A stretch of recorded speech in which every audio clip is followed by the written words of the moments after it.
Welcome to Great Lean Leaders Making the Business Case. I'm Dr. Shannon Flummerfeld, and I'm so honored to have here with me today some of our great lean leaders in a panel session. And we're very enriched by the stories that each of these lean leaders have told. You'll find their chapters in the book and their views on lean and lean leadership. And so I'd like to welcome each one of you. Now, today I'm going to flip the script on you. Instead of me asking questions, I'm going to give you the floor to talk to each other and ask your questions. There must be some things about lean leadership that you want to have, a group of peers to speak with about. That's what the intention is for today. So as you all have talked about, each one of you have talked about, asking questions is a leading behavior for success for lean leaders. So today, that's what we're going to do. We're going to ask questions in the spirit of discovery and brainstorming and having a learning conversation with each other.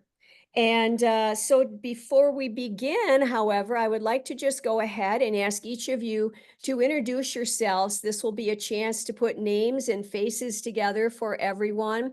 And just tell us your name, your position, the company you work for, and just a quick sentence about what you think you do well as a lean leader, one of your strengths. So Dr. Jessica Janneman, can we start with you? Sure. Thanks, Dr. Flummerfeld. Well, really great to be here and appreciate you arranging the opportunity to get to meet some pretty fantastic people.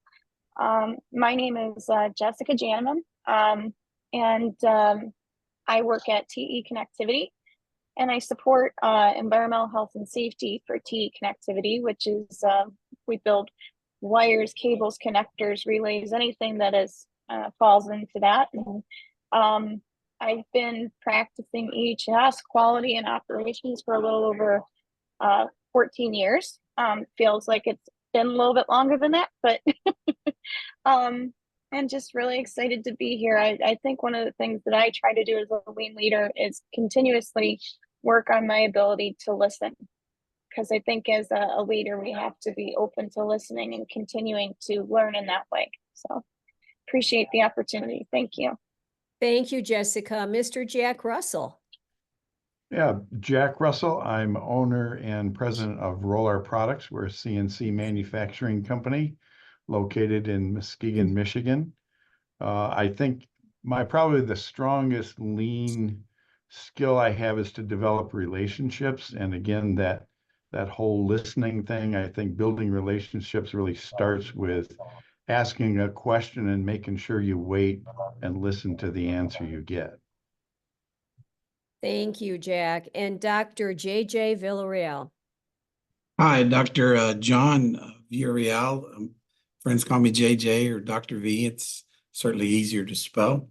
But yeah, happy to be here. I'm 33 years in public education, and I'm the superintendent here in Rockwall ISD in Rockwall, Texas. And that's a superintendent of a public school system with about 19,000 students in 23 schools.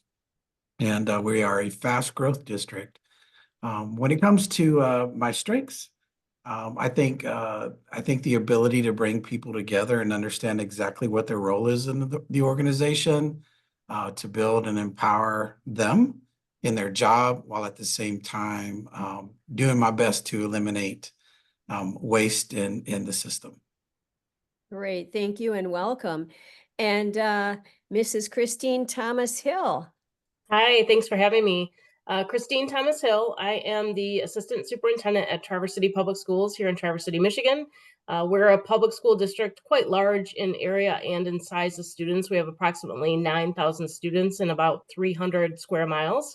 I think for me, I tend to be very creative and think outside the box, and that really helps when it comes to listening for understanding and compromise.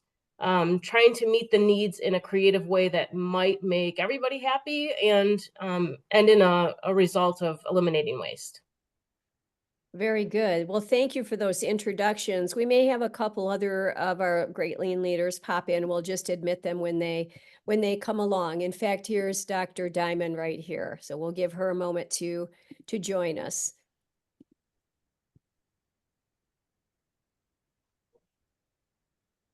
So are you all considering a question here? Does anybody want to go ahead and start the conversation? I can go ahead and kick off, Dr. Flumerfelt. And again, really, I think we've got a very diverse group. So I'm a little interested to learn from everyone here in terms of, as a lean leader, how do you challenge yourself and continue to grow and develop not only yourself, but your teams? What are some of the things or the leader standard work, I'll say, that you guys apply? All right, can we just hold that question, Jessica? Thank you very much for starting the No problem. conversation. That is a great question around standardization, because some people see it like, is it innovation and you just go off the grid? Or is it standardization, or where does that all fall? So that's a very deep, rich question. Thank you for that. And Dr. Margaret Diamond, welcome to our session today. It's great to have you. Thank you very much. Yes. Margaret, would you like to just tell us where you work, what your title is, and what one of the strengths you have as a leader? And then we'll put you into this nice panel session here. Great. So Margaret Diamond, I am the University of Michigan Health Regional President over the West Hospital system in Grand Rapids and the Sparrow Health System across mid-Michigan. Great. Thanks for being here. We have Jack Russell, Jessica Jenneman, Dr. Villarreal, and Christine Thomas Hill. All right. So Jessica has asked a question. Would you mind repeating it again, Jessica? That is a killer question for us to talk about today. So I'm really interested to hear what you all say about it. Yeah. So just again, wanting to know how you challenge yourselves as leaders, as well as your teams, and what are some of the habitual or standard work that you might put into place to continuously challenge yourself as well as others?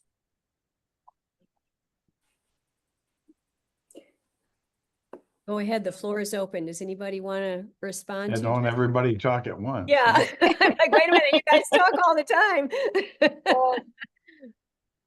I guess I'll throw out, because I'm in manufacturing, so that's maybe the easier thing to kind of tie lean to than education, although we've had good conversations around lean and education as well. But I think I always challenge myself to simplify and get it down to the basics, and then make sure you're constantly teaching those basics of, that problem solving. No matter what it is, we tend to get way too far down in technical instead of what's happening, what do we want it to be. And all of us do that. We try to technically solve it. So for me, it's to make sure you keep it simple and to the point, because many times we have a lot more exposure than the people we're trying to guide into lean, if that makes sense. Yeah, I know, Dr. V, maybe I'll call on you to respond here as well, because we had a lot of conversation about some of the leader standard work and the routines that you have throughout the school year that work really well for you and your district. And just kind of like what Jack was talking about, just focusing on what do we need to do right now in this chunk of time versus looking at the whole big complicated scenario. Jessica, thanks for the question. And Jack, great answer. One of the challenges we have in public education is we don't necessarily control what the state feels like is a deliverable. And so taking students from different backgrounds and different needs academically and the requirements they're in, simplifying the leader standard work for a third grade teacher teaching math and what that curriculum is going to look like in math. We share with our staff, school is a 10-month project. Let's think about 10 months, what the deliverables are in about 151 days before a high stakes test, and prepare students accordingly on a day-by-day basis, and do it intentionally with fidelity. And at the same time, you have to consider our turnover rate, at least in my district right now, is around 19%. So the effort that it takes to train, to empower, it's necessary to simplify the work. For example, in a leader standard work for a teacher. Same thing for high school, same thing for technology operations, same thing for human resources, et cetera. It's all got to fit within a 10-month project, and that's how we tend to look at it. So again, people knowing their roles in that process, keeping it simple, and trying to eliminate waste along the way, because we're always faced with change year in and year out. That's great. Christine and Margaret, you probably have some things to add around standardization. I know we've had great conversations about that. Yeah, I think one of the things for me is not forgetting to ask for feedback and that self-reflection. Sometimes when you are so engaged in standardization or the work or the problem, you can very, very easily start jumping to the conclusions without really going through the process and respecting the people. And I think for me, it's always remembering to self-reflect, to ask for feedback along the way, and really truly to remember that we're dealing with people. And that gets ugly sometimes. And so making sure that that kind of comes first as it relates to the leader standard work is making sure that the people are engaged, that they feel empowered, that they feel important, and that they're part of the process. Margaret, how do you see it from healthcare? From the healthcare experience, I think, no one goes into healthcare to treat a patient poorly or to do a bad job. But one thing that we've been slower than other industries is really to have what I would call low, medium, and high goals. And that relates to, for instance, patient experience. It relates to how we communicate. So we've set really not goals for persons, but goals for process. So, how often is the process being followed? Because people don't come to work, especially in healthcare, to hurt a patient or to upset a family. So, falls with injuries, how do we measure that? And when we see trends, what's an immediate intervention that we can be introducing to that nursing unit or to that nurse?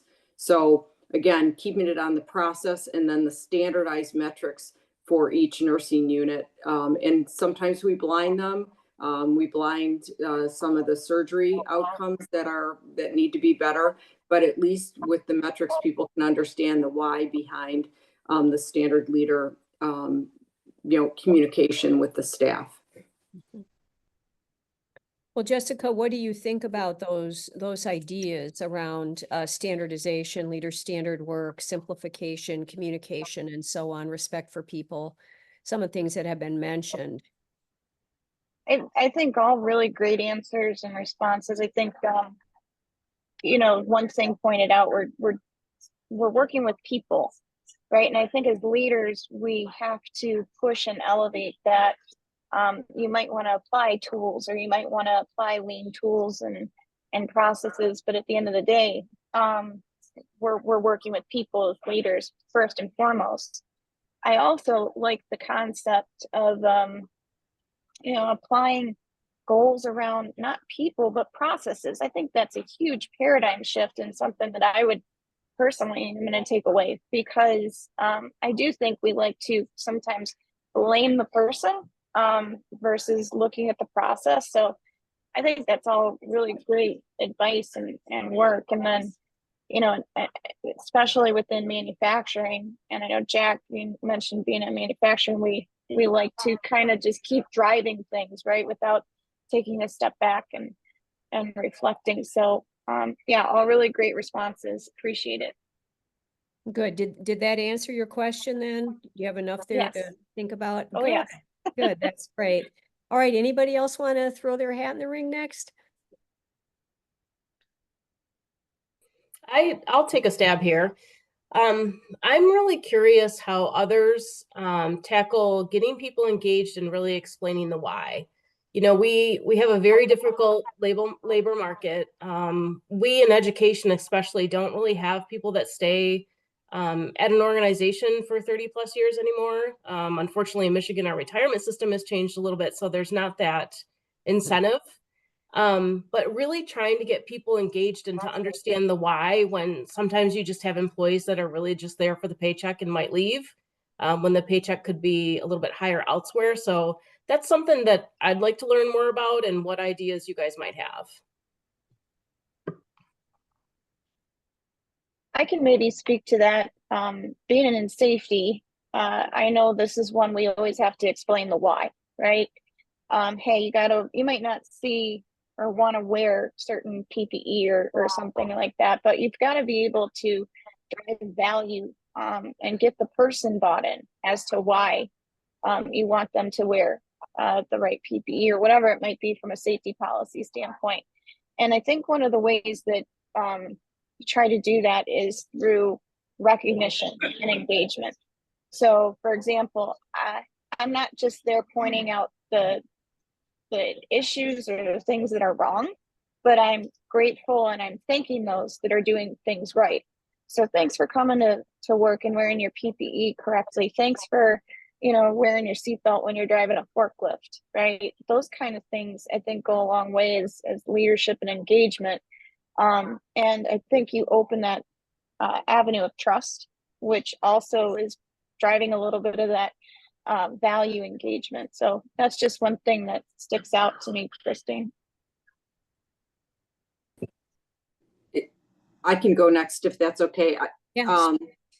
We actually, it's funny that you brought up the why, because we are taking every manager on up, so manager, director, vice president, and on half-day sessions and training them through Simon Sinek's the book, The Why, because people don't, why do you have to wash your hands after you touch a patient?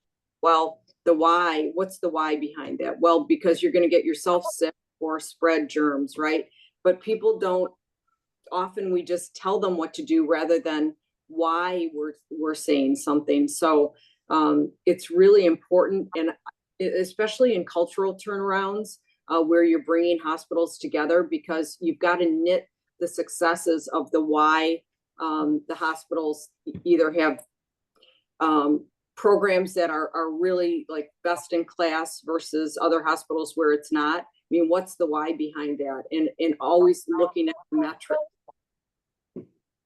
Yeah, just as a little point of background there to Margaret's point, Margaret is, working with a regional set of hospitals. So she's like a system within a system, and she's trying to integrate it all together. And so there's kind of a unique challenge there for sure that she faces. So thanks for those insights. I'm sure others have things to add as well. I was going to bring up Simon Sinek and his saying, always start with why, right? So, and I think it's, and I'll go through just a little story, and Shannon's heard this before, but we put in a data management system that tracks our production on our manufacturing floor. We put up big TVs. You can imagine what happens when you put up a whole bunch of TVs with a bunch of charts and graphs on individual performance for the entire shop, right? So always start with why. And what I said when we put that up, and this is where you got to get into the head. So what are those people thinking when I'm doing this? So I put myself in their spot. And if my boss put up a camera right behind me and started tracking every motion that I did, what are they going to be thinking when I'm putting this up? So when we put the data up, I said, the first thing you're probably wondering is, why are we doing this? And then I said, if you think we're doing this to catch you pushing the green button in our world, that's just keep making more parts. I said, you've got another thing coming, because I would have fired your blank a long time ago. And I say it kind of just like that on the shop floor. I said, the real reason we're doing this, well, if I'd have thought that about you, first of all, I would have fired you a long time ago. So the reason we're doing this is so we can see what's keeping us from getting to the production that we need. So you kind of you address the thing that they're thinking that nobody said in the room, like, I hate this, I don't like this, I'm never going to do this. I'm going to leave. And I'm thinking all those things are happening. So that's why you address those things by kind of understanding how what you're doing in lean, they may react to that. So to me, that's the always start with why. And when we put data up and just walked away and let them look, they started asking questions about the data. And they said, well, was that first part made in the shift? What is that? It's like, that's when the first part was made. Well, I've got to warm my machine up. Yeah, we know. Well, I've got to do this. And it's like, you're supposed to. That's right. And they went, oh, pretty soon we saw that first part made drop by 38.28%. Nobody said anything to anybody. And I had to ask, how come you got better? As a lean leader, here I'm asking, how'd you do that? Because I didn't say anything. My plant manager didn't say anything. They went and pulled the manuals and said, how long are we supposed to be warming this machine up for?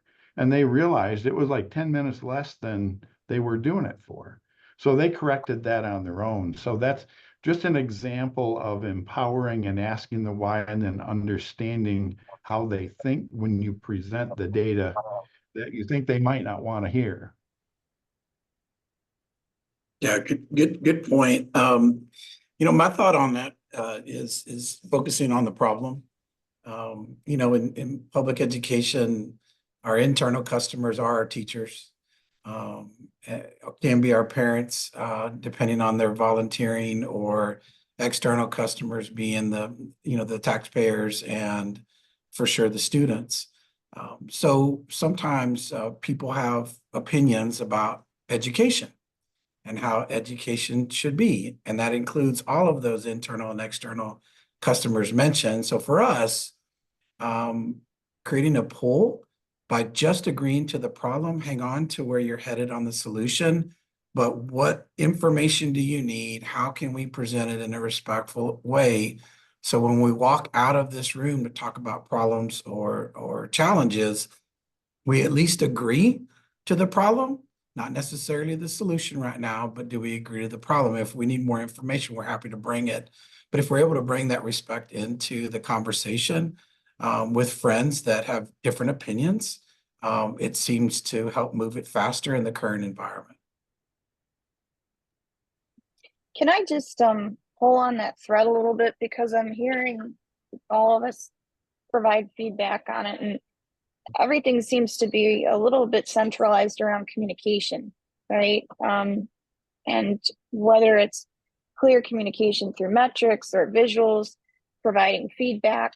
And I just think that's really critical with, like, Christine, what you're talking about, the why, right? Not only is it, here's the why, and here's communicating, like Jack's saying, even the metrics. Why are we tracking this? Why are we looking at this? But also the feedback, and making sure everybody's clear on what are we trying to solve.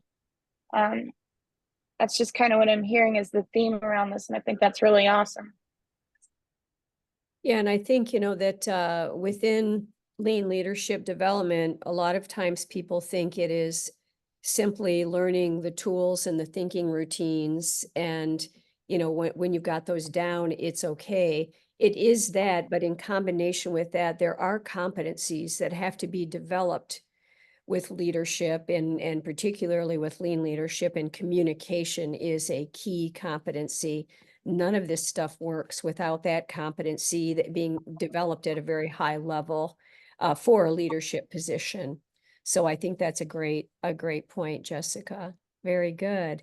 Christine, thoughts on your provocative question there? Yeah, I'm kind of intrigued with Jack's example, and wondered how I might be able to, I don't know, maybe introduce something like that in our areas. I'm not sure how it would go, but I really like just calling the elephant out in the room. And then I also like the comment about common understanding on the problem. At least you have agreement on something. You might not agree on the solution, but you have common understanding around the problem. So that gives me a lot to think about.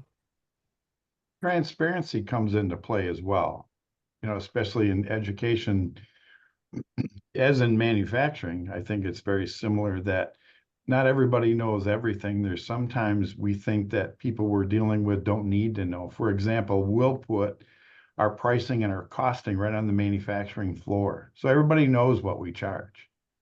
And most owners won't do that because they're going to think that their employees think they're making a boatload of money and they hide it all, right? They don't want their employees to know. But if your employees don't know how you make money or how you succeed in the educational world or medical field, if they don't know how that works and what success is, how do you expect them to help you if they don't know what you're trying to achieve? Because sometimes we just give them a narrow, I want more parts, I want better quality, and not the path to get there, and be very transparent about what's going right and what's going wrong. Yeah, that's interesting in, in public schools. I mean, there's kind of a required transparency for reporting and so on, but it's that, but it's also cultivating, I think what Jack is saying, the understanding on the part of the employees about how they can contribute to the bottom line or a better academic return on investment or whatever it is that, that you're going for there. And a lot of times they, it's hard to grasp that. They don't understand where they are in the whole big system. So that's a great example, Jack. Is there anything else, Christine, that you'd like to add to this conversation? No, I think one of the things with the why is I think trying to get employees to own the why and kind of be the ones that describe the why. Because sometimes, I mean, you certainly don't ever want to be, especially in lean, a top-down organization. But I think when you can get people to pair up or talk amongst themselves and kind of share the why, it just matters more. So I think for me, trying to figure out how to empower people to feel like they have that voice or help them with those communication skills, that would be really helpful. Again, I'm really intrigued with Jack's example, and I think I might have some opportunities there. So I kind of want to delve into that a little bit more. But I do think whenever you can get the buy-in and you can have others help describe the why, that's helpful. So I'd be interested to learn a little bit more about some opportunities there. Very good. Very good. Is there anything you want to talk right now, or do you want to save that for later? I'm just gonna kind of, I don't know. I'm really intrigued about trying to put some information in front of people, and I'm trying to figure out from the educational perspective. Obviously, I'm in education, but I'm also somewhat of a producer, right? We have standardization because we have facilities, maintenance, food service. We have things that we produce as well, and it's somewhat manufacturing.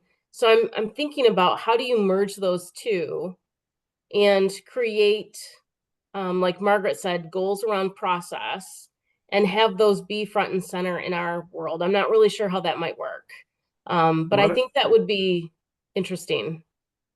What are the metrics that you use to measure?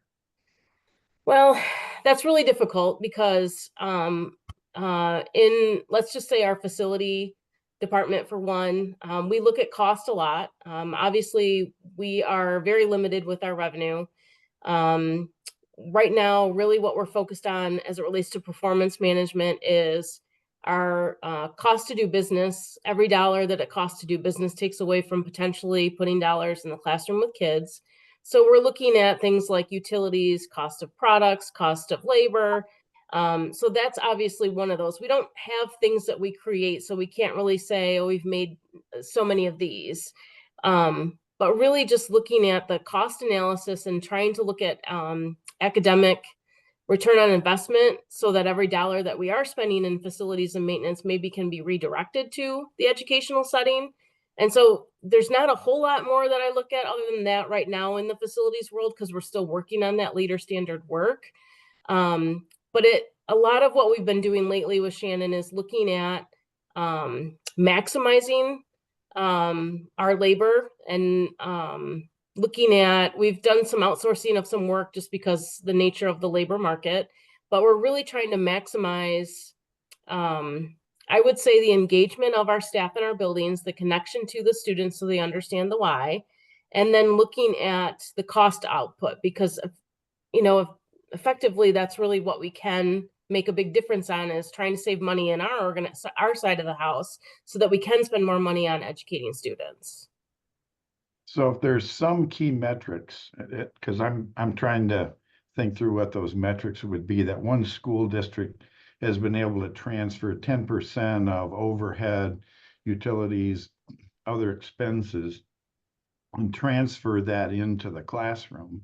So whatever that goal is, I don't pretend to know your business, but identify that, outline that, and then challenge your team to say, here's what's happened in other districts or whatever.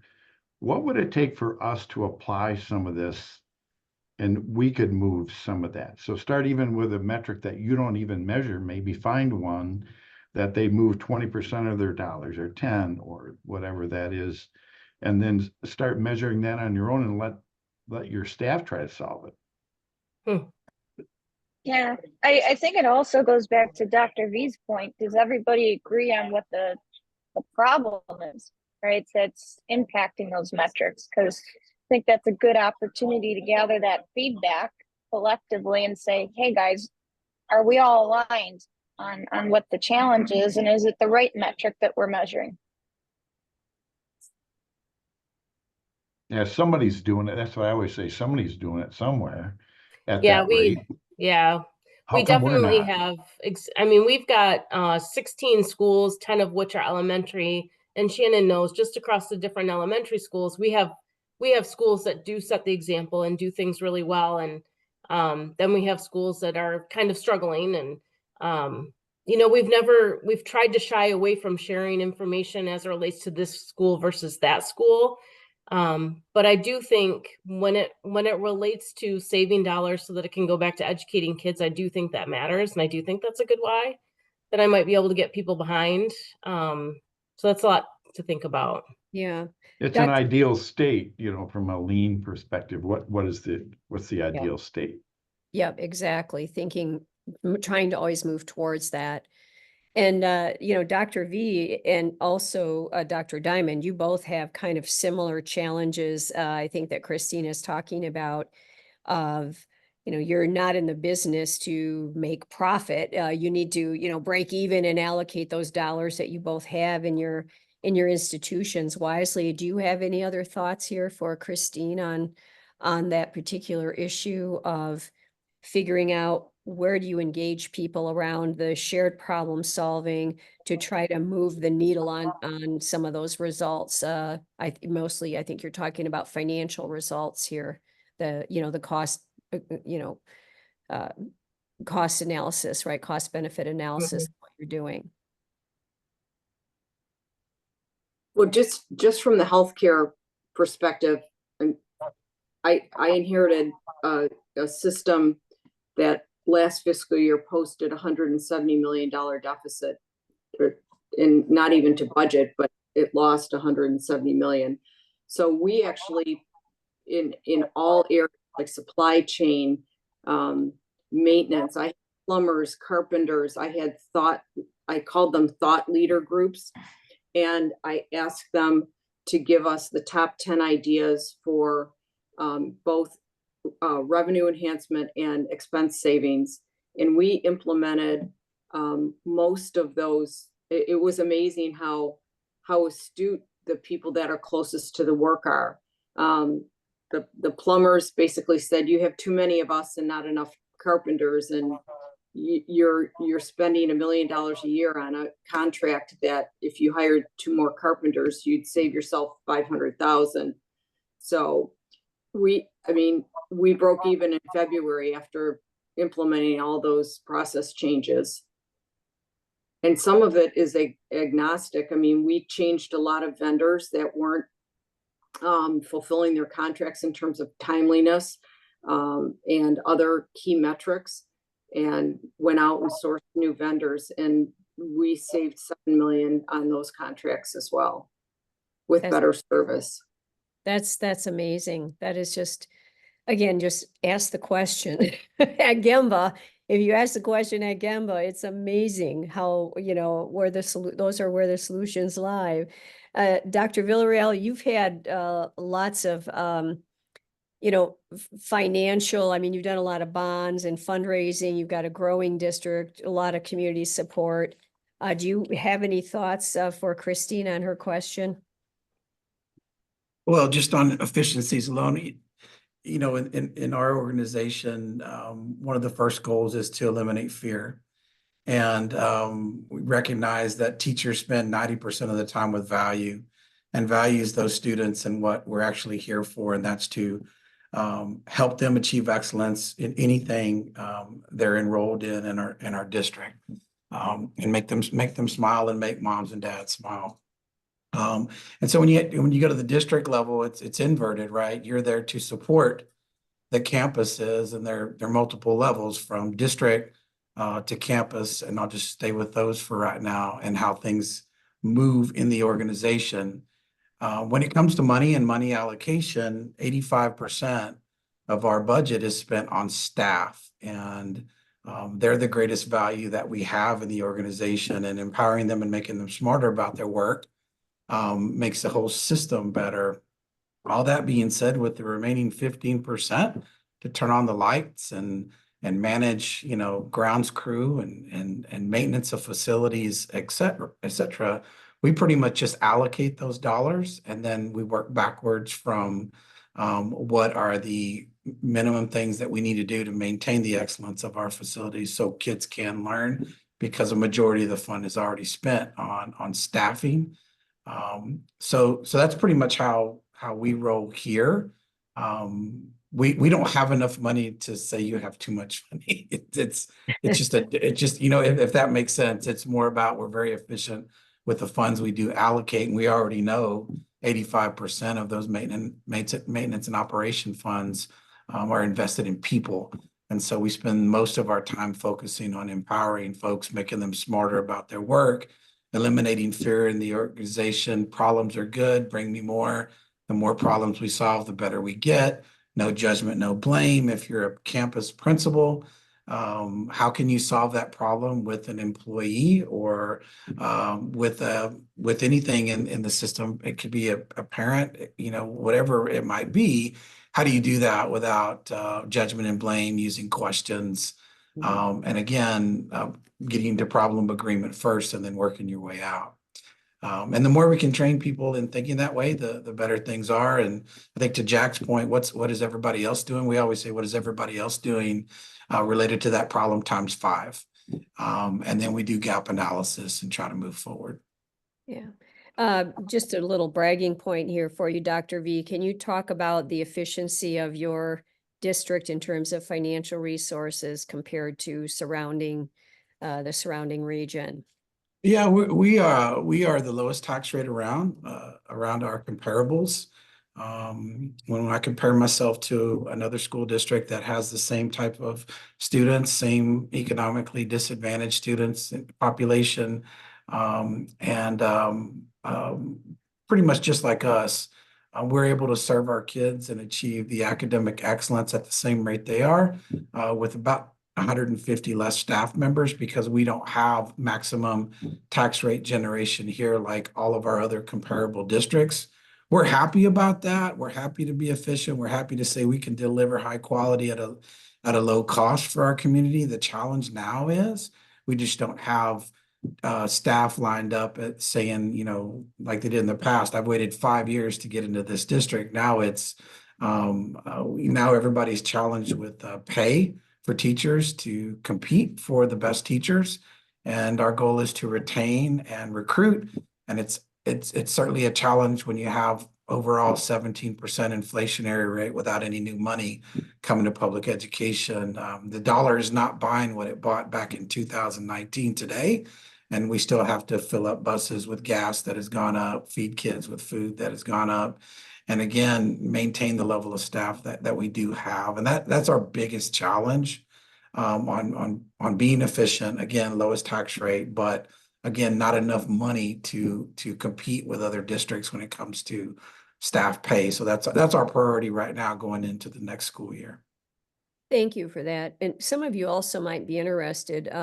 Christine and I, about a year or so ago, we went through and we did a value, non-value add analysis of individual roles, not the people, but the work that they did, the workflow and so on, so that we could take a look and say, you know, if you have someone who's highly skilled in this particular area, but yet we have them over here doing some, you know, crazy task that isn't value added, it's a non-value added task, and we need to clear that up. And I think, Margaret, you and I have also talked about that, about the true value add in your workforce is the time with the patient, right? You can't, it's the most valuable thing you can do is serve the patient. And so taking a look at that from that point of view also is very insightful. I think, Christine, did you want to comment on that? It really helped Well, I us. think, I mean, that's very true. When you have the plumber focused on credit card receipt balancing or trying to get a part versus doing what they do, especially when you're so limited on staff. I think perhaps to throw a monkey wrench in this is something that was just said. So one of the things that we struggle with, because it sounds like my district is a lot pretty similar to what's in Texas there, but the biggest thing that has changed for me in this role over the last 4 or 5 years, mostly because of COVID, is related to the mental health issues and the staff feeling valued differently. So the metrics that we had 5 years ago for electricity, for all of our utilities, right? All of those metrics were excellent. And they've slowly started to decline. And as we try to figure that out, it's because the value of what employees are looking for when they come to a company now is very different. It's not always just pay. Pay is a big part of it, but it's being able to possibly work from home. It's having things in their office that make them feel like they're in more of a homey situation, right? I mean, it drives me absolutely insane how many fridges we have and Keurigs we have, and now everybody's got a dang treadmill under their desk. And it's this balance that I can't wrap my head around, because my goal is to make sure those resources are going towards the students. And it's not that I don't value staff, but I look at all this stuff and I think, boy, I guess that just must be what we have to do to be in a competitive market, to have employees. But I just can't wrap my head around it. And I'm, the same. Our budget is 87% staff, employees, and benefits, right? So there's not a lot extra. And when I see that extra going to things like that, I get very, very overwhelmed. And I don't really know how to tackle that, because I know that money could be spent elsewhere, but then you still have the recruitment and retention issues. So I kind of feel like I'm in this never ending ball of not knowing what to do with some of it. And so I know that's a big wrench to throw at it, but that it's just like, I have some metrics that are pretty easy to tackle, but then you have the human element, the politics, the mental health awareness, and what people value now when they work at an organization. And it just doesn't mesh well together. It definitely is a time of transition and maybe transformation. Who knows how deep that all goes? That is it question. really is. It's a challenge. I think, Christine, I've seen it too from a workforce standpoint, and especially with manufacturing. I think a lot of it is, I guess maybe the behaviors change, but I think those values have kind of always sat, depending on also when you look at different generations too. And coming up that way, right? There's different characteristics, and that's one of the things that I've struggled with. And I also go back to what Dr. V was mentioning a little bit, I think too, which is making sure you have the right people on the bus in the right seats, right? That Jim Collins quote. And anytime I've come into a role or have to revisit looking at my role, it's one of the questions I constantly ask to evolve, right? Because we get pushed so much within manufacturing. You've got to cut, right? and still, be able to run a marathon, but we're going to take away your legs, right? So to speak. So I always go back to that, the behavior, right? The behavior, and are we really focusing on eliminating waste? Do we really have the critical key positions in place? And is it adjusting to what the world is throwing at us now, right? Because there are different things that are being thrown out, and I think people have just reacted because in their behavior. So maybe, and they've come to recognize some things which are a little bit different, or maybe they do start to see it a little bit differently in terms of weighing what's important to them, right? So that's just kind of I guess my perspective on it. But I do think one of the questions I actually had in addition was looking at roadblocks, right? And what you guys see as consistent roadblocks, and how are you going pushing through that as lean leaders? Because it sounds like we've got a lot of things in common, even though we're very different in industry and different fields.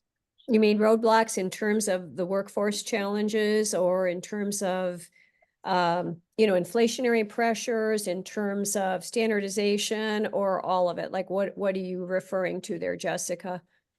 For me, it's more about, I think you see consistent, or at least I see personally, I'll see consistent roadblocks or challenges, which come up over and over again.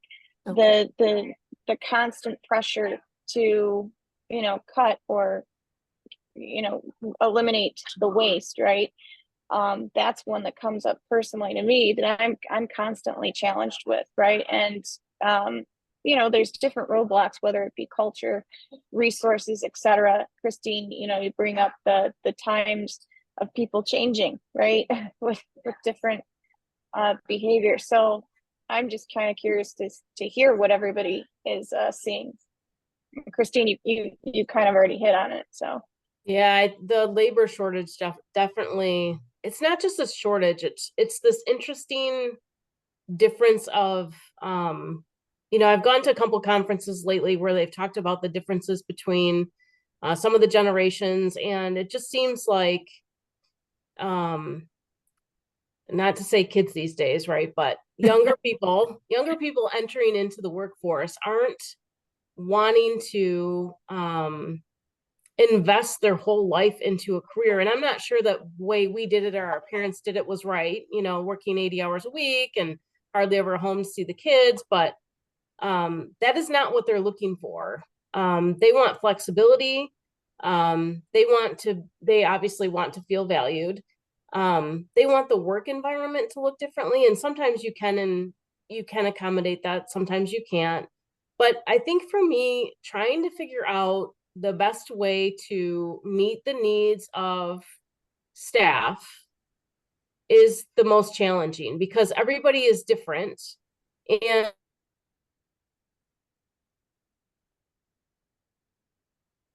well, I think Christine froze a minute there. So she was asking about, the challenges of the workforce today. Anybody have a view on that could help us understand that roadblock and how to deal with it? So this is so basic.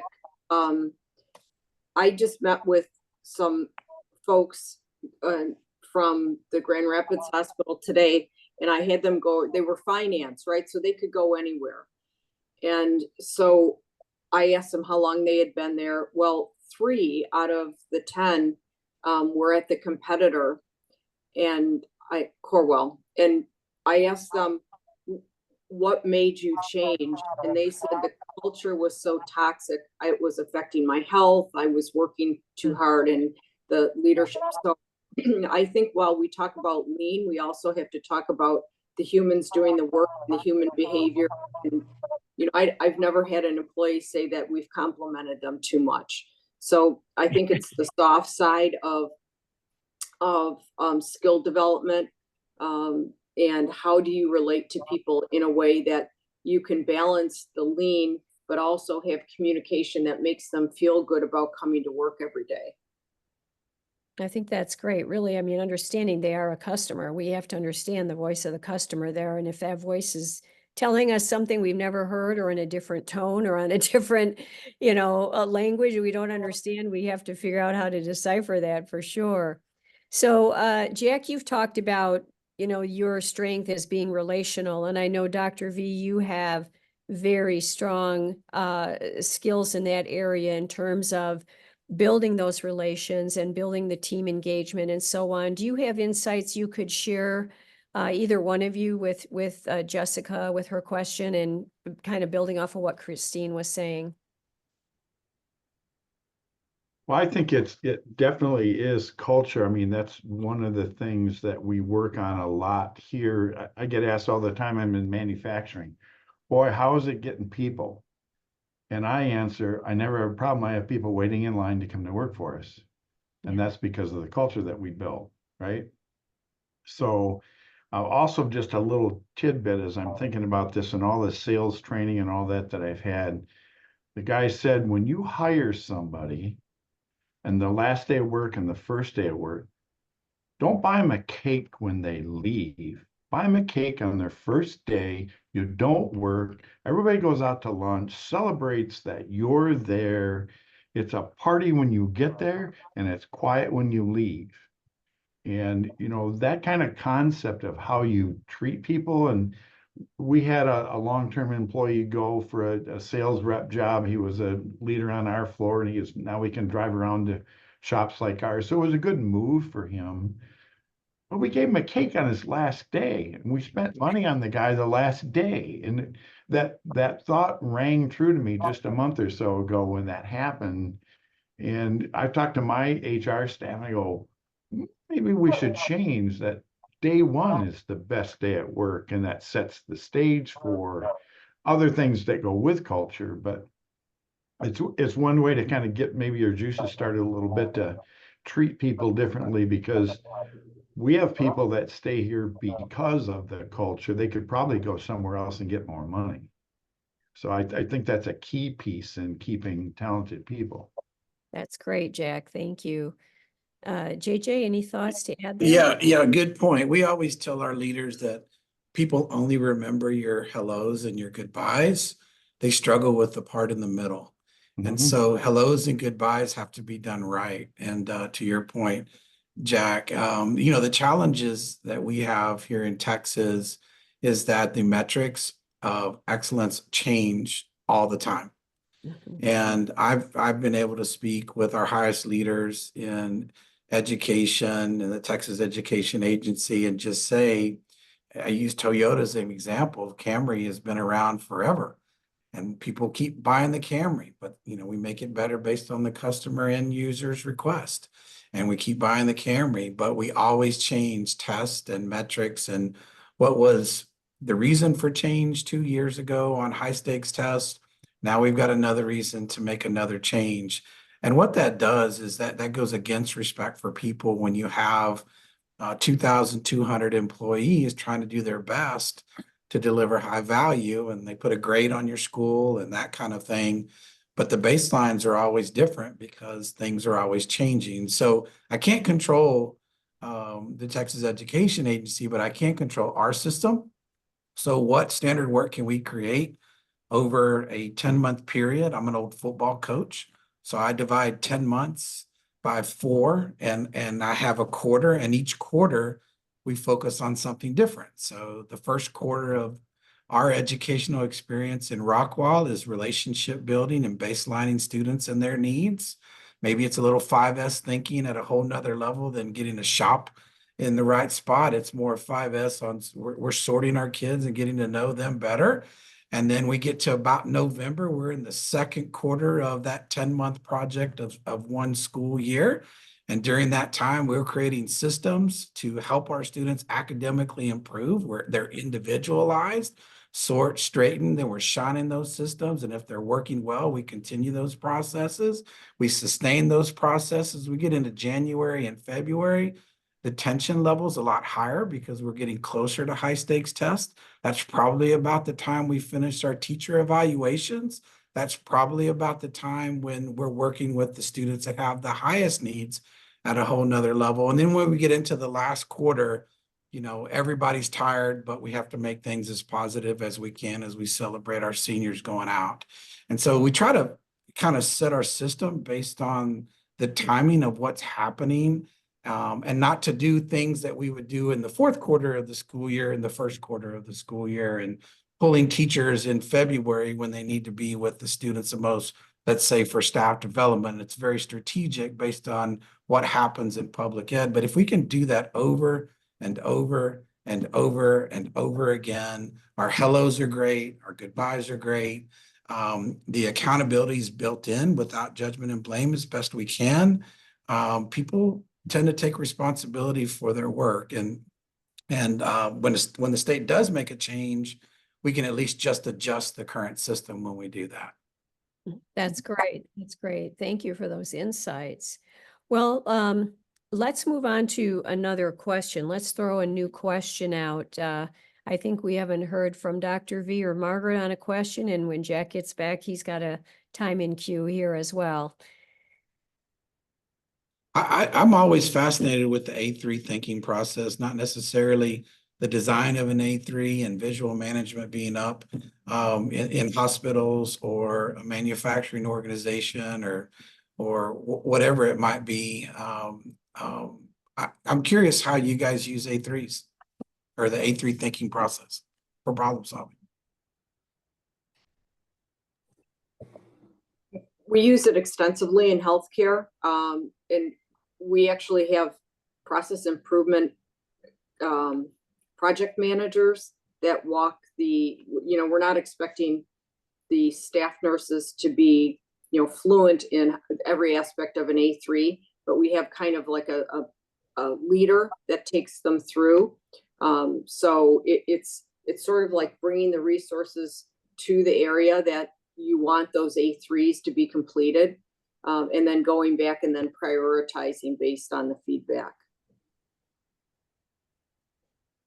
Yeah, I'll say from a manufacturing standpoint, we really leverage A3. It's kind of our map, right? And sometimes it's a good point to culturally bring back the team, because I think a lot of times, especially when you're trying to drive a culture of being consistent and have people, work towards the same goal or finding your true north, we sometimes have to bring them back in and say, okay, guys, let's revisit this. Is this our map?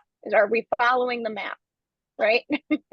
So it's using it more as a driving activity to lead sessions and lead discussions, versus just, having it up on a wall, making sure we're doing it, we're checking it, we're going through the plan of action. It's more of a guidance for us, I think.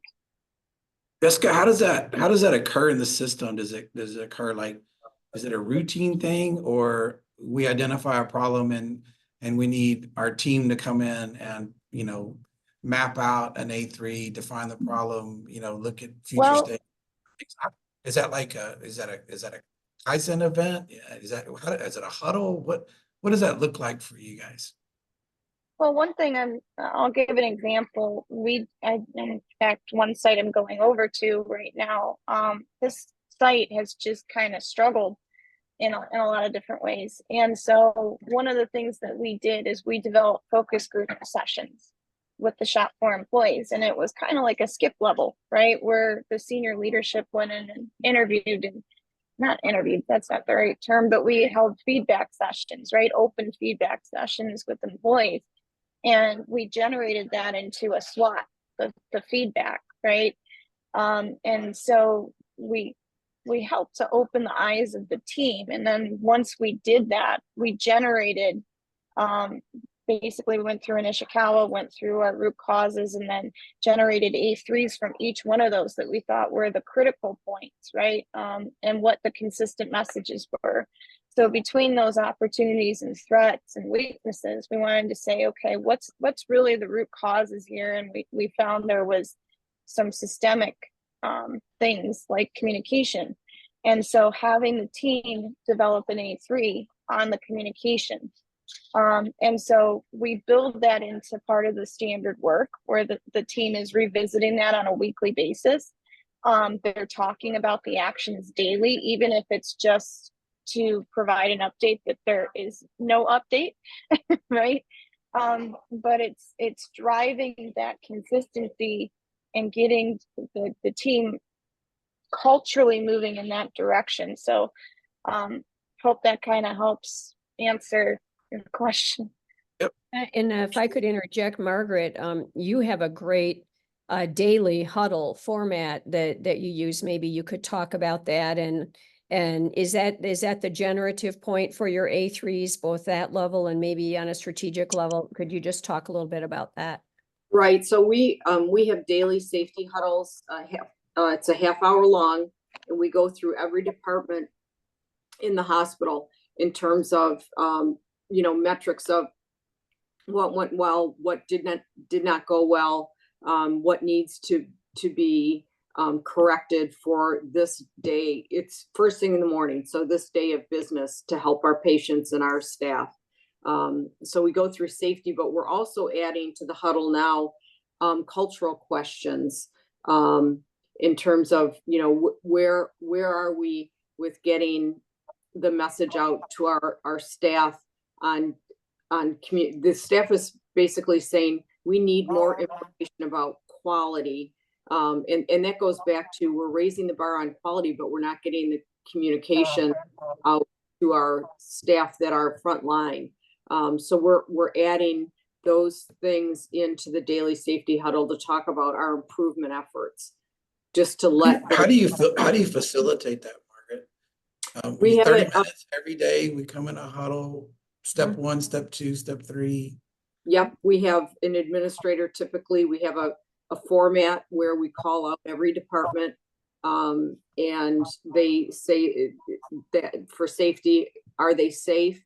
And if they're not safe, what do they need to become safe?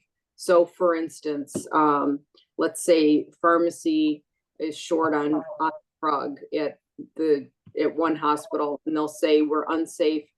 We have a shortage of drug. Another hospital may say, oh, well, we have, 5 vials of that. What if we courier that over to you today? Yes, that will help me for today, but that would only get me safe for a day.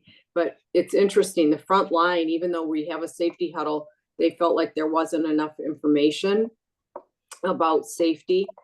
So we're actually now, again, doing town halls for the employees, a half hour every month to talk about safety updates.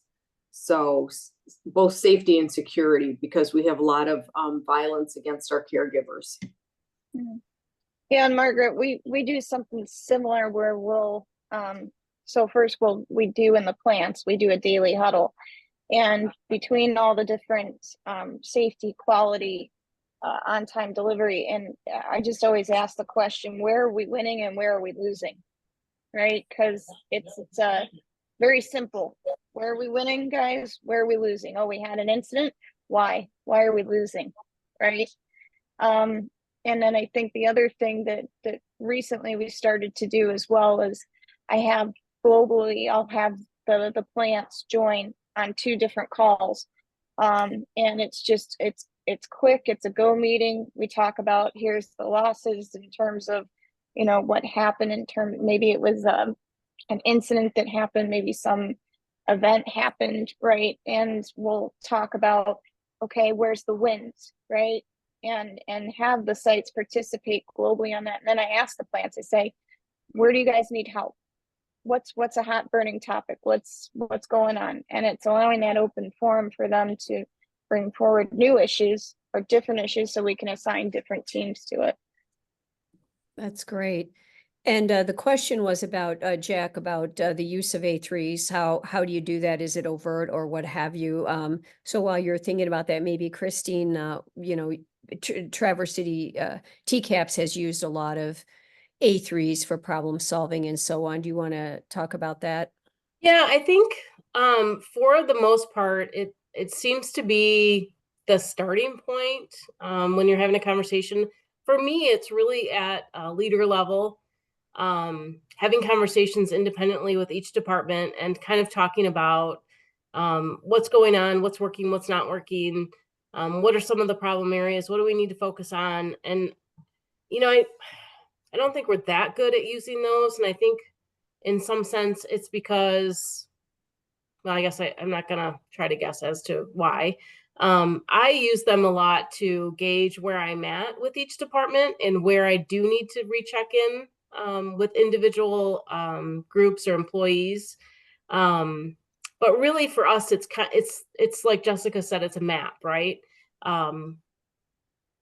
It kind of gives you the overall of who are the players, what are you looking for, why are you even having this conversation, I guess, which is a big part of what's important. I definitely like my 5 whys. I tend to do way more than 5, but it does help me with root cause analysis, and it does help others understand, you know, we have a lot of conversations about a problem we perceive. And so I definitely like the 5 whys and root cause analysis, because we spend a lot of time on things we perceive as problems that really actually aren't problems at all. But we just need to make sure that we're having the right conversation. For me, the A3 is the template that gets you to all the other areas that are the discussion point to help identify what really is the root cause and what should we be spending our time on. And then I just use them for growth models for each of my my directors, just to make sure that we're staying on task, that something isn't forgotten or left off, or if that didn't work, are we going to try to take a stab at it again, or why didn't it work, or maybe that actually isn't broken, so it doesn't need to be fixed kind of conversation. So for me, they're really just a map and a guiding force to have a conversation, but the tools really that make a big difference for me are the 5 whys, root cause analysis, and really digging into what is the actual problem. Mhm. Yeah. Jack, do you have anything you want to share with JJ on that point? You're muted.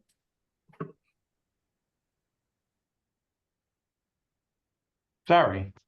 All All right, for us, you know, a lot of the A3 activity or that type of activity is rolled up into like a production meeting for us on a daily basis, which includes inventory control, process ordering, scheduling on the floor, all of those things. And you need to improve all of those simultaneously, virtually daily.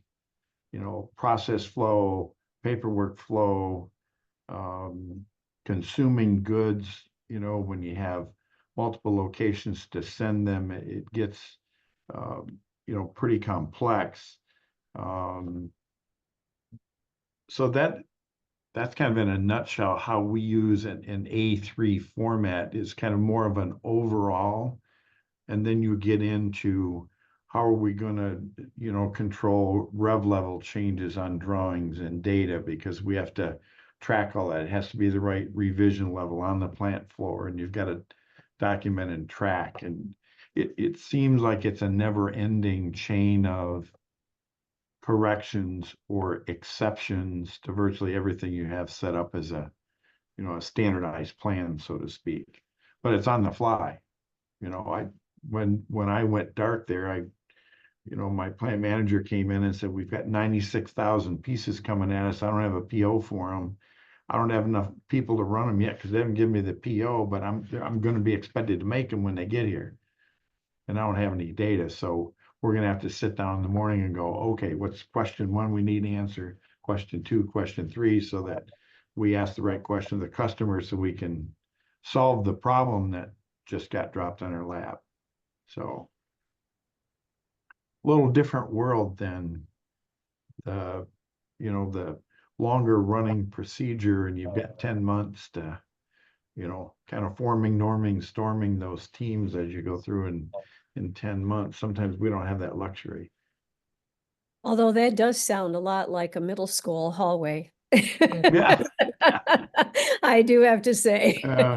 Well, Well, full transparency on that is Christine, it's more administrative for us too. Most of our guys, you know, are aware of the training, you know, and I'm loving hearing that it's not a formal, you know, I've been to LEI and I remember training on the A3 and, you know, along with the other trainings I've received. It's an extensive process, but I like the mental model because it's going to take you right through difficulty when solving problems. One thing I did grab out of this, because I've always, when you're dealing with students that have special needs, especially on the behavioral side, it's unfortunate if a staff member is ever injured. I like the thought of a huddle to make sure that we are proactively celebrating no injuries and at the same time addressing areas where if I have a substitute teacher or someone else, that we have a solution for that.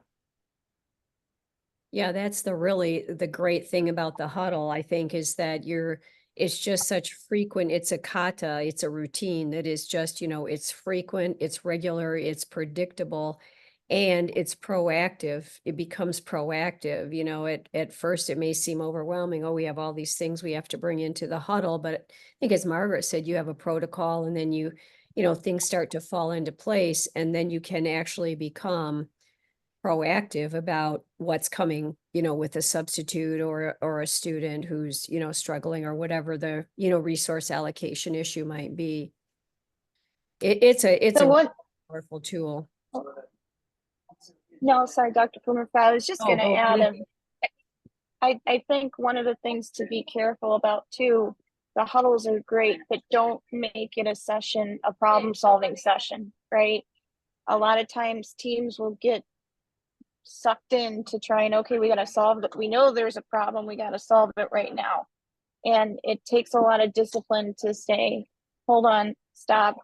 You guys will take a group of people outside of this, come back tomorrow, talk about it. What did you come up with? Right.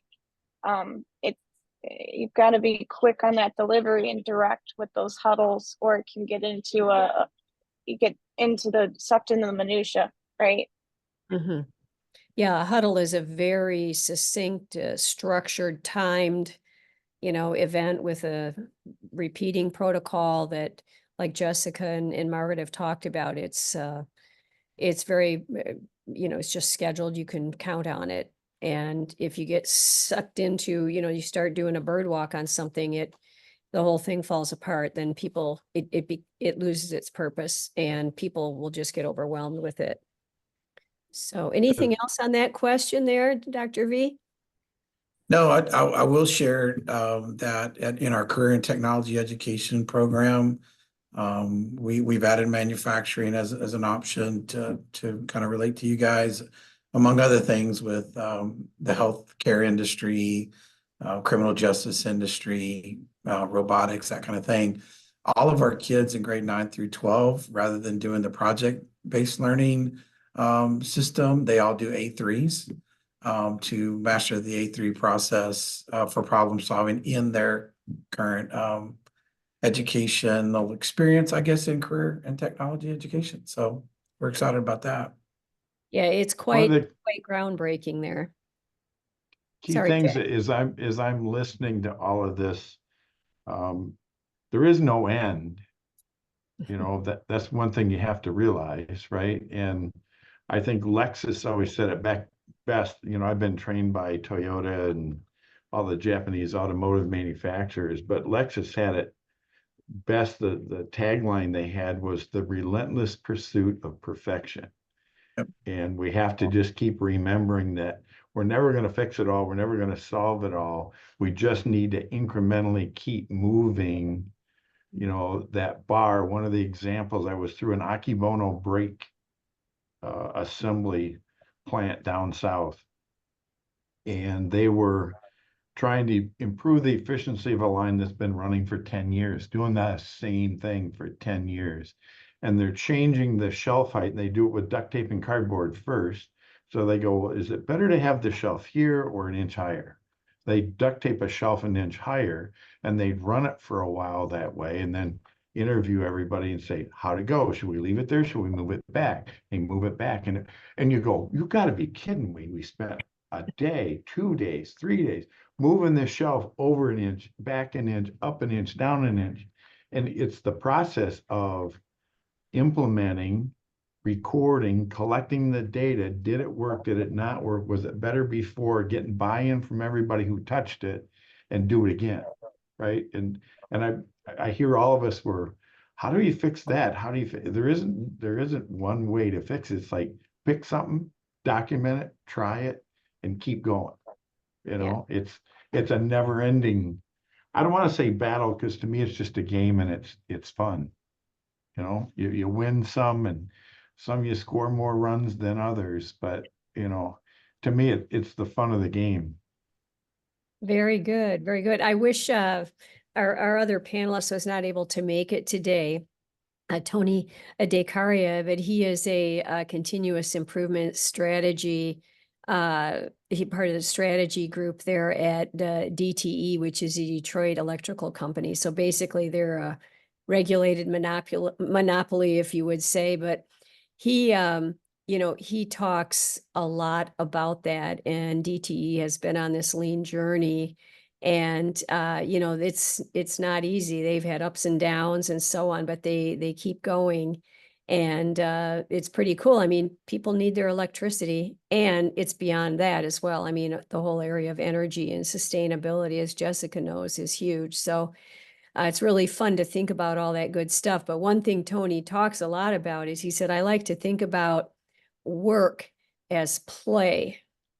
And when it becomes the game side of it, that's when all the rules apply. And, you know, there's like a process and there's a structure. And he said, you know, sooner or later, you know, you move from play into making it into a game. And so it's really cool to hear you talk about that as well, Jack. Anyway, I just wanted to represent Tony because he wasn't here to rep himself. Margaret, what questions do you have for us about lean leadership? So this is a question of resources and staff turnover. You know, since COVID, we've had all sorts of instability in workforce. So with the lean leader culture, how do we sustain that through, you know, those who may be lean leaders retiring and new folks walking in that really don't have that knowledge base? And how do you bridge the two to keep that momentum going for lean? Because I mean, to me, if you don't have it, you're going to lose the rigor that you've developed in your culture. Yeah. To me, I'll jump in here because I'm very passionate about this, but I think this is why succession development is so important. And also getting the opportunity while the people are in the organization to transfer that knowledge, right? So we're in the process of building very robust mentoring programs and very robust succession development programs. We've got a formal process in place, but we're, again, progress over perfection. We want to continuously improve that. But I think this is a very good point, Margaret, and it's something I think why we have to look at people first and developing that succession right when they walk through the door, right? How do we get them and pair them and transfer that knowledge? Does anybody have any other techniques or strategies or strategic initiatives around this issue that Margaret's described? I mean, it's about, you know, transferring knowledge and making sure the social capital proposition is fully developed, and normally it's very underdeveloped in, you know, in organizational life. Any thoughts? I think a lot of it to me is about giving a review constantly, right? An annual review kind of really sucks because you only remember the last 3 things they did, bad or good, in the last 3 months or so. 11 months ago, they might have done something stellar, and you know, so I try to on a regular basis with my direct reports, reward constantly and get feedback constantly. So when you sit down to do an annual review, it's, you know, we've already talked about all of it. It's really not a big event. It's, you know, confirmation that, are you on the right path, and, you know, keep moving and give people that feedback. And I'm always saying, would you like to do this? Would you like to do that? And try to gather what they want to do as well. Sometimes we try to shoehorn people into being detailed, give me those documents in order all the time. And they're terrible at it, right? I had a brilliant engineer, structural engineer that worked for me. couldn't do his expense report. And he was months behind and months behind. He was terrible at it. I took it away from him. You don't have to do it anymore. When you get back, give me the whole bag of receipts. I'll have an AA or somebody do that. You keep designing. And I took away the thing they were terrible at and didn't let them do it anymore. So it's that kind of concept, not that you can take things away from anybody in any of your departments, but get people doing what they're good at, what they like to do, and help them, because nobody's good at everything in every curriculum that you have or any job category that you have. Some have better personality, some have worse, but they're better at detail. You know, you have to kind of constantly weigh and evaluate and put the right people in the right seat on the bus, prop them up, but don't necessarily have to get them experts at everything. I think that's a mistake some companies make too. Well, they're really good at this, they're wonderful, but they really suck at, you know, the expense report. Then do it for them. Figure another way to do it and bring your talent along at what they're best at. I think that's where you get those shining stars. That That's really my 2 resonates. cents. That really resonates with me because that's something that Shannon and I have spent a lot of time on. I think that really goes well when you're talking about quite a while ago, we had a conversation around, I think Margaret said, getting together some people and just having a conversation, maybe it was Jessica, sorry, thought leader groups. I can't remember who said it, but thought leader groups talking about what are your thoughts and ideas? Because like you said, when the plumber said there's too many of us and the carpenter, if we had more carpenters, well, what is the waste that they have inherently in their job? You know, we're asking a plumber to do an expense report or to put in information into a data system so that we have the information we need, but that's not really their skill. And so trying to make sure that we're honoring their skill sets to the best of their ability. Obviously, the job is the job and you still need to make sure they're doing their job, but sometimes we ask people to do absurd things. I constantly have conversations within our finance department. You know, our purchasing team, they get so frustrated when teachers don't purchase things right. And I'm like, hey, you go take a day and you stand in their classroom and you teach, and then I'm going to let them judge you. And let's see how that goes. You just have to put it into perspective. That's not why we hired them. We did not hire Right. a teacher to go buy textbooks and to do it properly with the right expense account and not pay tax. That's not why they're here. And it's kind of that value as to why you're here and what you can bring to the table, and making sure that we're providing you the biggest opportunity to do what you do well. Well, that and the other thing is not everybody reacts to your correction the same way. I had another very talented engineer, was amazing at what he did. And if I even suggested that in a presentation, next time we might want to change the order of 2 numbers just on a spreadsheet, not the numbers were dead correct. That guy stayed up till 1 a.m. after the presentation was over. We already landed the job. He fixed it and said, "Is this what you're looking for?" Wow. Right? It's like, wow. Then I had another guy who, he was an account financial manager, and I have my whole team, because I always get feedback from everybody, even on things that aren't their expertise, like how we price things to Toyota. Here's the logic, here's what we did it. And I asked the account financial manager next time to do a sum or whatever of columns so I could compare the relationship from last time. So I asked him once, I said, "Hey, Carl, can you do that?" "Oh yeah, I'll do that." We're meeting every day for 4 days before we had to present this proposal. Next day, we're in there, he hasn't done it yet. So I pull him aside and do it in the room. And I went, "Carl, didn't I tell you I wanted that sheet like this?" He goes, "Oh yeah, yeah." Third day, we get in there, guess what? Carl hasn't done it again. So after that's over, I walk in, shut the door and go, "What the hell don't you understand about when I ask you to do, you know, 2 totally different people have to be handled. You know, one guy, you can make a slight suggestion and he'll go overboard. The other guy, you got to knock him with a 2x4 before he gets the point." So I think that's also, all of us in management have to realize that, well, I told him not to do it that way, or I encouraged him to do it this way. Some people take it, some people don't. And I don't know what the answer is. That's your own interpersonal skills to go, did they really get what I said? Did they really understand? And that's where the whys come in. You know, I always tell them why I want it done that way. Mhm. Just, could I ask another, so Yes. apologies because I have a surgeon blowing up my phone. Oh. Told him I'd call him at 4:30 because he doesn't like how his schedule is looking later. This is where you have to go down into the minutia for your customers, right? But Yeah. Is he Carl's cousin, maybe? I don't know. but in terms of the lean leadership piece, I just wanted to ask one last question. How all of us has a governance board or committee or someone that we report to, school board.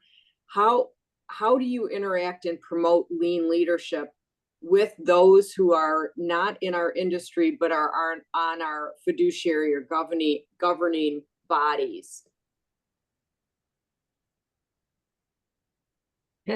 I know Dr. Villarreal and Christine, you both work in public ed and you have your boards of ed, which are always an interesting governance body to deal with. Yeah, I mean, I hate to admit it, Margaret, but we don't.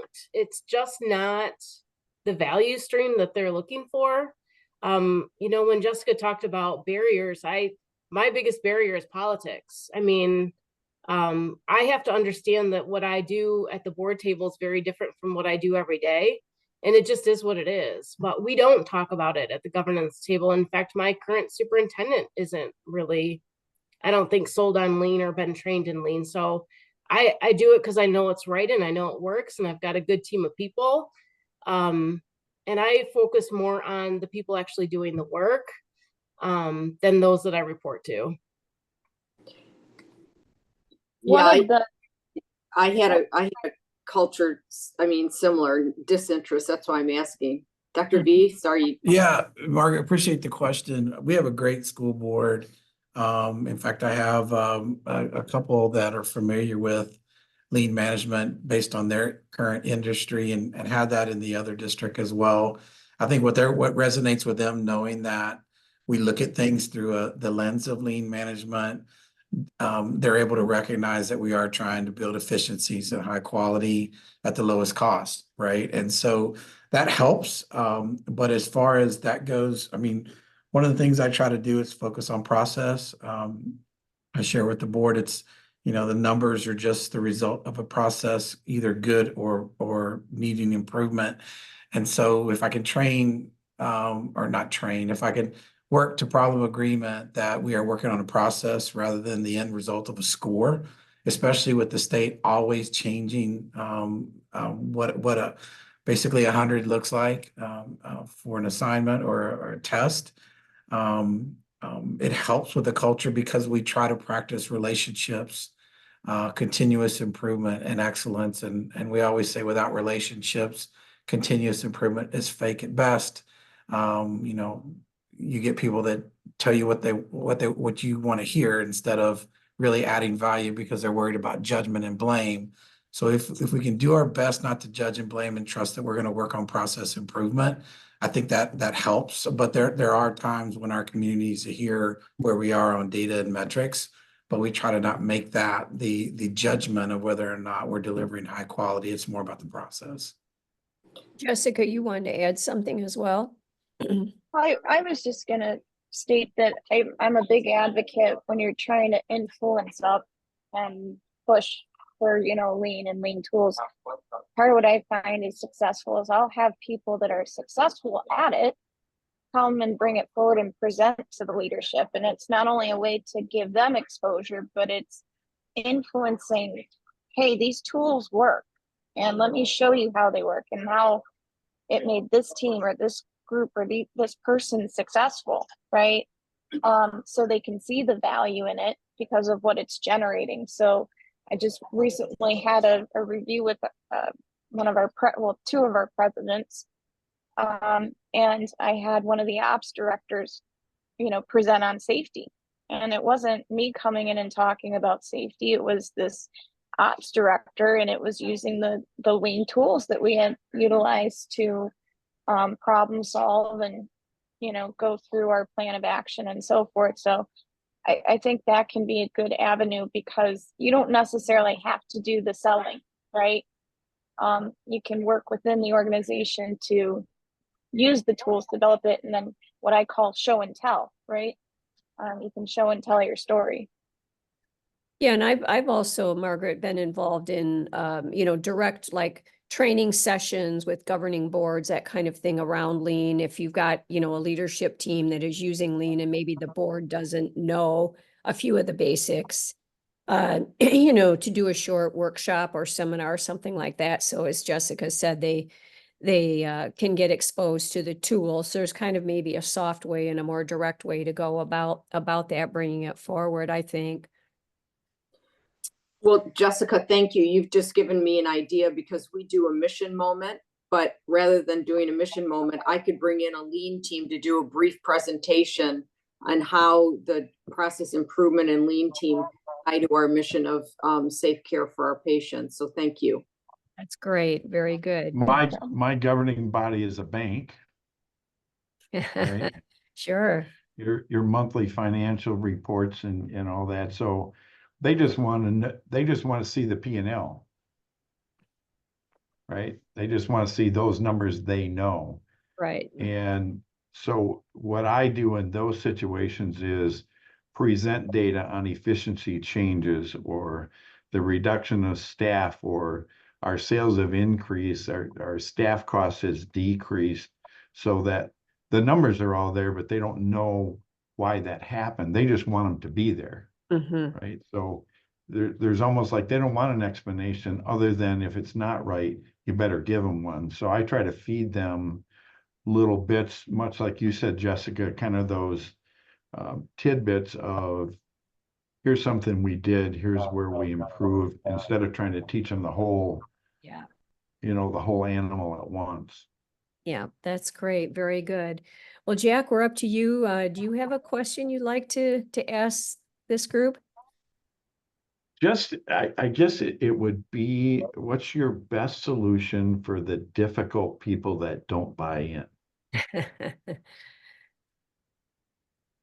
right? What's it I'm open to listening to just circumstances, tips and tricks that might spark, because we're all in kind of different businesses, but sometimes you hear that story and you go, I do it just like that, only different.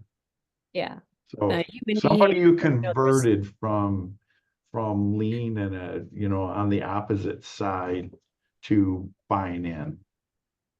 That's a great question. We're in different sectors, but human behavior is, you know, common in all sectors to a certain extent. So what are your thoughts for Jack? I'll start. I think it's kind of like finding out the why for the person, like why they don't buy in or what interest they have at all in having a conversation.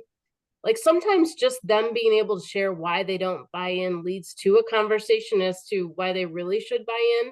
Either they don't understand, they didn't get good communication, they think it's the new thing that's going to be gone. I think when you really talk about continuous improvement versus this is lean and this is a process and this is the A3 we have to do and this is the form we have to do for this, and when you talk more about that mental model, like we talked about a little bit ago, like maybe we don't actually fill out the sheet of paper, but we know this like the back of our hand, so we're able to really go through it in a mental model. Everybody has an idea on how to do something better. It's getting them to come out and say it, and then to try to celebrate that they just inherently came up with an A3 and didn't even know it. And then when you can correlate it to paper and show them, but that's what you just did. I think getting them, finding the why for them as to why they're opposed, first of all, and then listening to that, somehow inherently in there is some kind of thought process as to what we should be doing better, what we shouldn't be doing, what they shouldn't have to do, what the other person isn't doing right. And somehow you can gleam onto that and get continuous improvement that they're really interested in. And I guess letting them kind of have that and own that, that's worked a little bit for me. sometimes making those people your best friend, really does help. Have that conversation around, you know what, I'm interested in your thoughts. Why do you think this is stupid? Why do you think it won't work? Well, let's talk a little bit more about that. Why is this? Again, I like the whys. But we've had some people really not engaged come up with really, really great solutions to problems we didn't even know existed. And it was because we tried to get into their value stream and figure out what was bothering them. Why didn't they want to participate? What is it about their day or their schedule or their work that they wish was better? Let's empower them to actually make it better. So that's worked for me. That's good. Yeah. That's a I'll- good thought. I'll Good. piggyback on Oh, sorry, go Christine ahead. because, oh, sorry, Doctor. No, go ahead. I was just gonna piggyback on Christine because I use a similar tactic where, okay, this is my new best friend, right? The person that is like adamantly against things and giving me the most difficult time, I will say, okay, this is my new best friend. I'm gonna get to know them very well, right? And the other piece of it is just getting to understand value that something's going to provide to them and how is it going to make their life better, right? Understanding, okay, if I've got something and I want them to use this, I have to figure out how this is going to provide value to them and really sell it in that way, right? So that's really the two tactics I use. Sorry, Dr. B. I appreciate it, Jessica. Thanks for the question, and appreciate Christine's answer.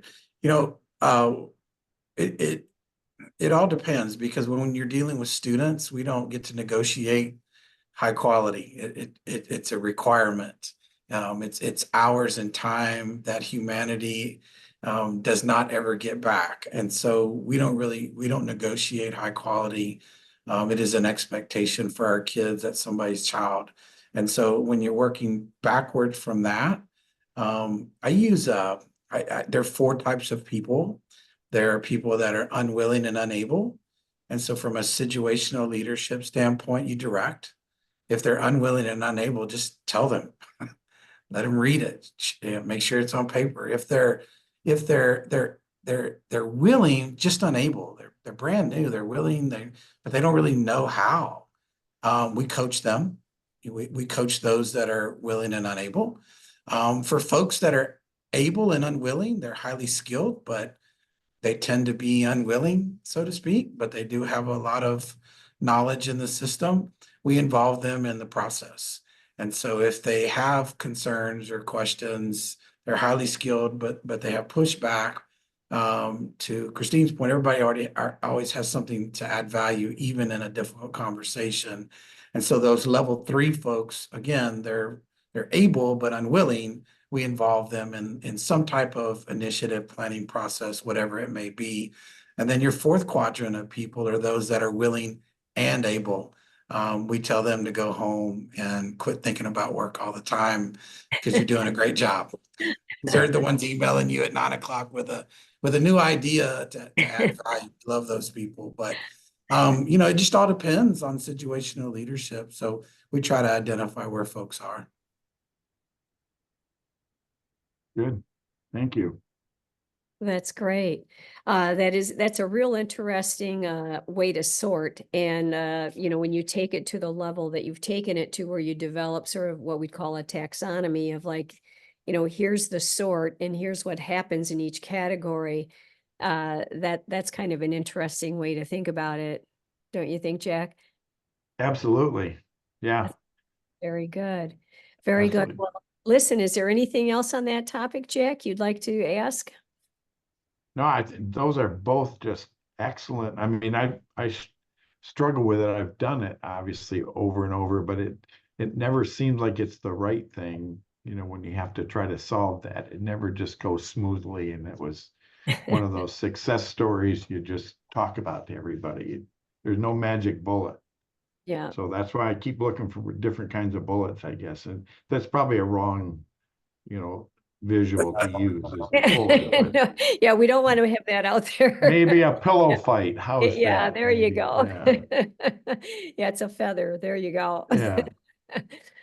Well, listen, I wanted to thank all of you for all your time and investment that you've put into this very important project. You know, one of the reasons for this project of great lean leaders making the business case is because that this is where we're finding the organizational fail is occurring, is in the, you know, in the leadership setting. And a lot of times we've expected the frontline or mid-management to take up lean and do that work. And it's not for, you know, for the leaders, the executive suite, the upper level management people, or the owners to do that, or even our boards, right? Our governance systems.